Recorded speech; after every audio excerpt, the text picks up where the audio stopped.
ಪೂಜಿಸಲು ಅರ್ಹಳು ನನ್ನ ತಾಯಿ. ಮನದೊಳಗೆ ಮಂದಿರವ ಕಟ್ಟಿರುವಳು ಕರುಣಾಮಾಯಿ. ನವಮಾಸ ಮಡಿಲಲ್ಲಿ ಕಾಯುವಳು ಹೆತ್ತ ತಾಯಿ. ನೋವಲ್ಲೂ ನಗುವವಳು ಒಬ್ಬಳೇ ಹೊತ್ತ ತಾಯಿ. ಜನನ ಮರಣ ಜಗದ ಸಂತೆ, ಅದಕ್ಕೂ ಮೀರಿನಿ ಬೆಳೆದು ನಿಂತೆ.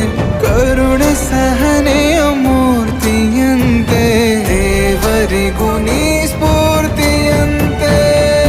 ಅದೃಷ್ಟವು ನನ್ನ ಪಾಲಿಗೆ ನಿನ್ನ ಕಂದನು ನಾನಾಗಿ ಹೇ.